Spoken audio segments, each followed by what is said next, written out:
Hi, my name is Beth Hiley here for Board Game Geek at Origins 2017. I'm sitting down with the ever wonderful Mike Elliott. How are you doing? Very good. And you've got a massive big box. Yes. So this is Immortals, which you did in collaboration with Durkan. Yes. Which very another very well-known name. Yeah. In fact, it's based on some of his work from Shogun and Wallenstein. Yes, and in it's fact, a as I was going to dice say, there might be something right to my elbow that people might recognize from Wallenstein. Although the older ones don't have the cool demon face on them. Oh, fair enough. We'll make sure to highlight that. But this is going to be, going to be published. Is this out yet? It's at the printer now. I believe there will potentially be copies at the next couple upcoming events. Potentially Dice Tower Con. There'll definitely be copies at Gen Con. Great. But the quantities aren't determined. Okay. But it's Queen Games. Yeah, but it's definitely coming out. It's a kind of heavier weight game. It's a big box board game. It is a big box. It is so big. I'm not going to hold it up between us anymore, so we can actually look at what's inside. It's got quite a bit of heft on it. All right, Mike. What are we trying to do?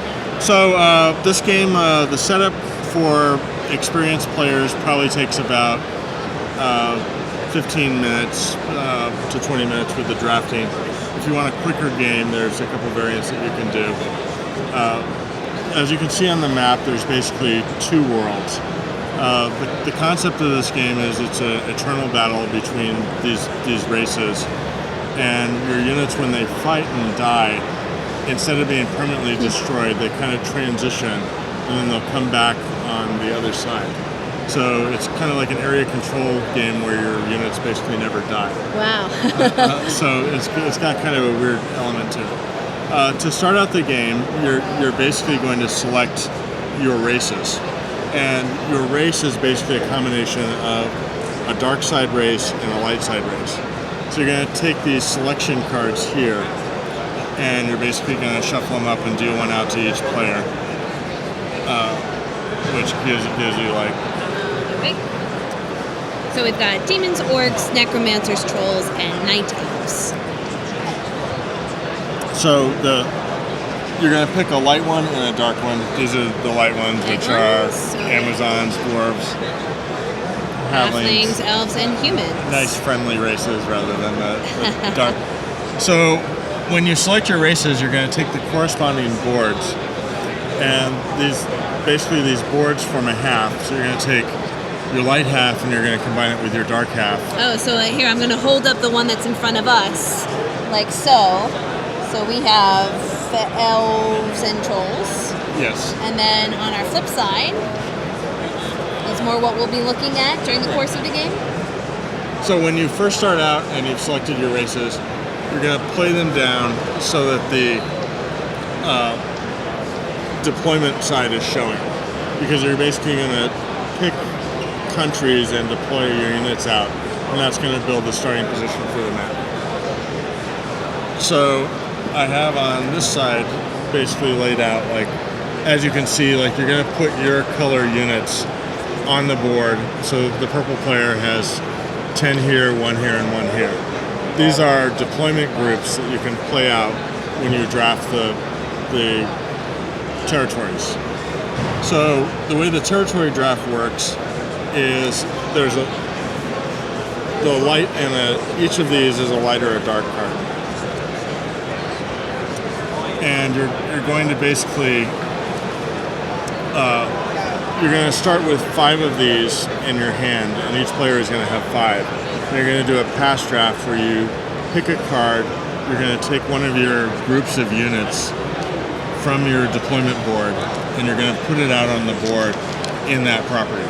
And you can select which one you want. So if you want, like, your big group here, you can put it here. But if it's not a property that if it's like going to be one of the ones that's in the back, maybe you put the one there instead. And you're going to basically do that, and when you pass, the next person's going to draw another card so they have 5, and then do the same thing. And you're going to do that until you deploy all of your groups onto the board, and that's going to form the initial position. And that's the part of the setup that probably takes the longest, is is the kind of the fast draft because Yeah. people are thinking about which properties they're going to take.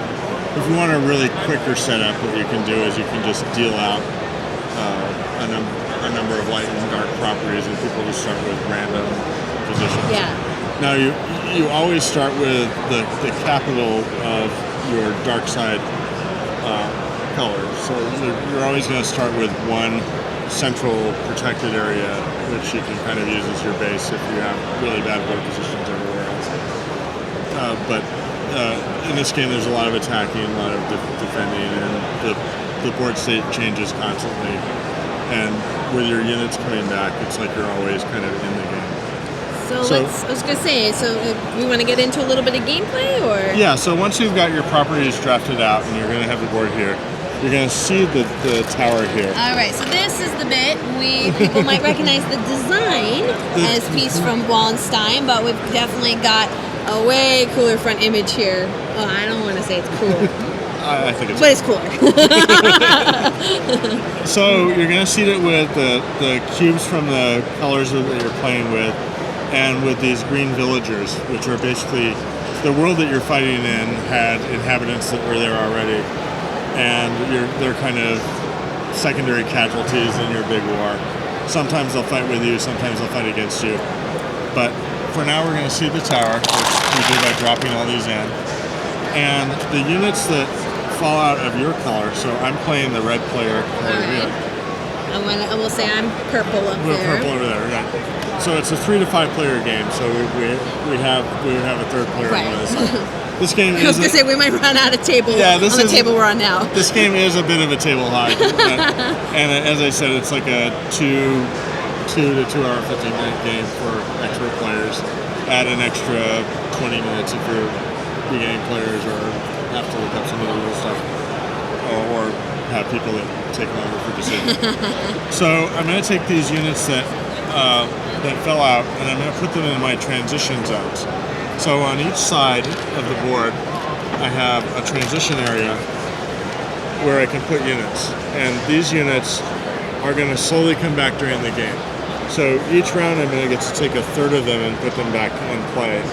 And there's other effects like a transition card, which will basically let me immediately bring units back into play. So I can use this, and I could bring 5 units back from the light or dark side, or a combination of the two.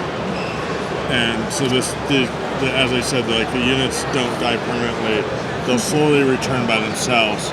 You'll get a third back every turn, and if you want to speed it up, you can use kind of your action cards. So once you have the territories, you're going to have these set of 4 magic cards start in each player's hand. Go. And these are kind of your basic actions. Now, after you've done the deployment, we flipped over the board, and we gave each other, as you'll notice here, it shows you the energy in gold. That's what you start with. So after you flip the board over, you'll take your starting energy in gold and put that in front. And you're going to use that to basically pay for some actions that you do other than your basic attacks, which are free. So if you want to build, there's structures you can build, like you can build a capital in one of your properties, which scores you extra victory points for each round that you hold it. You can build shrines. You can only have 1 capital per region, but you can have a shrine in any territory, and there can only be 1 structure, capital or shrine in each city. So what are we accomplishing with our magic cards here? So the magic cards are going to basically, if you're familiar with kind of Shogun Wallenstein, you kind of play out what your moves are, and then each player is going to take one of these cards off each turn, and we're going to go around until the players have cleared their board. So if I wanted to do an attack, so after you took the properties, you got the corresponding cards that go with the property, and these are called the region cards. Okay, so I'm just going to put out an example there. So here, like I'm the red player, I have the Merc, and I have the Merc region card. So I can use this card. I'm going to leave that there for a second, just in case, so we can zoom in on it. I'll pick a different. Thank you.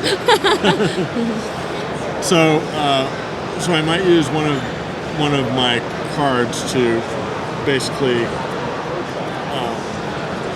Sorry, these are. Where are my region? So these are my region cards. These are conflict cards. My apologies. No problem. So this, there we go. There's the mark. There's the mark. All right. So I'm going to take these when I'm doing my planning stage. I'm going to take the cards and I'm going to place them down on actions that I want to do. And I have a number of blank cards here that I can use to bluff. So I can fill my board up with bluff actions. Now the one drawback is I'll occasionally have to kind of peek and look and see which ones are which. But it prevents the other players from knowing exactly what you're going to do. So if you have a control card and you play an attack, I can basically declare an attack from that property to anything adjacent. So if I were to play the Merc control card here, and I could declare an attack on White Falls here. And just specify here in this card that it is the Merc on the whites, on the light side, excuse me, since they are all identically named. So Correct. this is specifying there is a, or can it also be its counterpart in the dark side as well? The region cards can be either. They can be, okay, great. So the region cards are either white or dark. Okay, so all right, so your choice. So you can choose which one you want to use it for.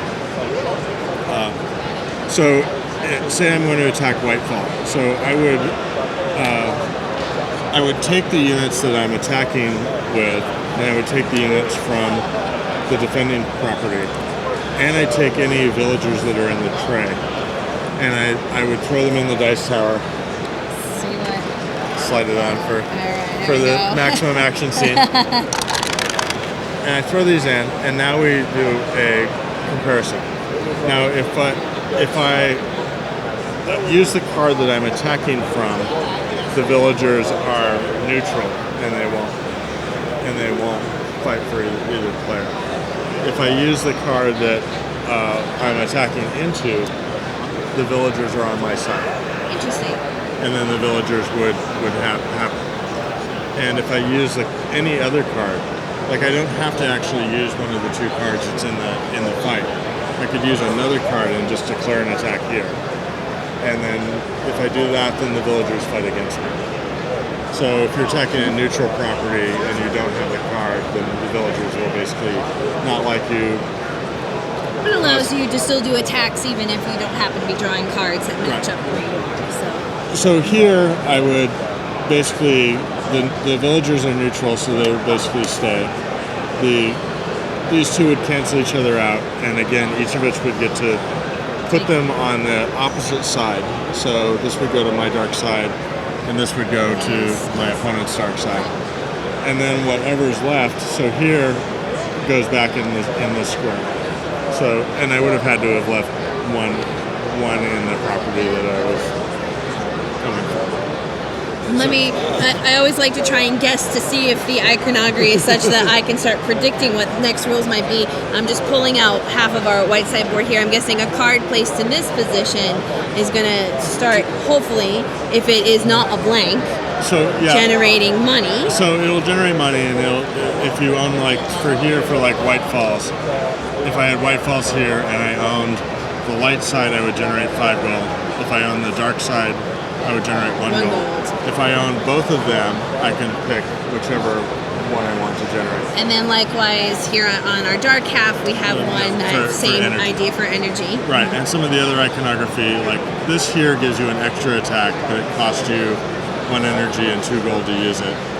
This is the transition that brings units back. Right, just cycles them a little bit faster. And each of these races has everyone has the center 4. Okay. But the side ones are different. Oh, interesting. So it's slightly asymmetrical starting positions. Yeah. But this game was in development for over 3 years. So Are you so happy to finally see it in person? yes, I am. But the positive benefit of that is a lot of the game balance issues are kind of resolved, and so the abilities are fairly well balanced against each other. Any Dirk is extremely meticulous. we look for game balance is a very good thing. So how many different? Remind me, we have 5 of each for dark and light total included in the box, or are there more than that? 5 of each. That when you're drafting out, what's your light and what's your dark? There's 1 card for each of the light and dark, and there's 1 region card for each pair of light and dark. How many races are there again? Oh, there's 5 dark and 5 dark, so 10 total. Right, so you could still have a lot of combinations. Yes, there's someone can do the math for me who's watching. This is not my forte. It is 5 times. So why don't you just give us an idea of what's going to trigger the end of the game, and I'm going to make another prediction and say that victory points. Yes, so these are likely win condition. Right. So certain things like when you build a shrine or build a capital, it gives you victory points immediately. At the end of each round, you get points for the number of territories you control. Plus, you get bonus points if you control 3 or 4 or 5 of them. Within a color group there. Yep. So you want to kind of try and focus your battles on controlling regions, because that's going to give you the most bang for the buck on things. Now, one of the other kind of interesting features is if I attack and I take over a property, I steal the control card from whoever controls it. Or if it's out here in the center, I'll take it from the center pile. But if it's controlled by a player, I'll take it, even if it's on their board. Nice. So I can actually snipe somebody's move by attacking them and steal their control card away, and it'll go to me. And in fact, if I attack like a neutral property and somebody owns the card because they have the dark property on the other side, I'll steal it from them even if they weren't in the fight. so you kind of have to watch like what's going on. Don't get too attached to your region cards. Right. So, as I said, there's when units die, they go to the other side. One of the other things you can do is you can build a portal. If you build a portal in a property, it basically creates a one-way attack window, and you can attack the dark property. That matches it. Fine. So, if there were purple units here, and I controlled the maw here with a portal, I can attack the dark side, but the dark side can't attack back. now the dark side could build a portal as well, and then the two could fight back and forth, and this is kind of a window. Now if there's a portal there, you can move through the portal when you do move actions. Now, what triggers the end of the game? So the end of the game goes by rounds. So in a 3-player game, you're going to start with 7 of these round counter things. And each round, you're going to take one away and flip. In a 4 or 5-player game, you're going to go 5 rounds. And each round, because you're taking cards on and off, and each action takes anywhere from 30 to 45 seconds. That's where the time build-up is making this, especially early on when your boards are filled up and you have to decide which one you want to do first. Because of the rule that your control cards can be stolen away, like there'll be 2 or 3 critical actions that you want to get in before the opponent. Before it goes away. Do it now or you lose it. Use it or lose it. Is kind of the. Now I'm always interested when we have a collaboration between 2 designers. Did you guys differentiate? In that, of course, you're going to have different strengths and weaknesses in terms of game design. And testing, you had mentioned Dirk was very meticulous, excuse me. So was there anything that you guys ended up specializing in as you were creating this together? So I had actually come up with the concept based on kind of looking at Dirk's older games. Yeah. And I had started working on it with the designer that I did Star Trek Fleet Captains with, Ethan Pasternak. But he took a job with full-time job with Microsoft and basically fell off the map. But then I pitched this. My intent had always been to pitch this to Queen, and I pitched it to Queen and Dirk loved it. And basically, he went straight to the source in the end. and so then we started working. We changed we tried to streamline the setup, which was kind of the early bottleneck was like the setup time. and we got that down, and then we also introduced if you really want a really fast setup, you just do random properties. Right. But and then the rest of it was just kind of fine tuning, like how many rounds there were, what the victory points were, what the energy costs were for the extra actions. There was a lot of numbers, and Dirk is really good at crunching numbers like that. He does it a lot faster than me. Like I'm mostly known for trading card games and kind of light play games. Yeah. He's more of the big box, so he took the lead on more of the development and kind of the fine tuning stuff.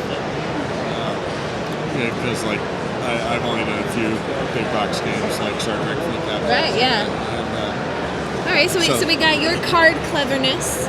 Let's say we've got Dirk's balancing act as the numbers man, and together, you guys have a 3-year project finally almost ready to be debuted to the world.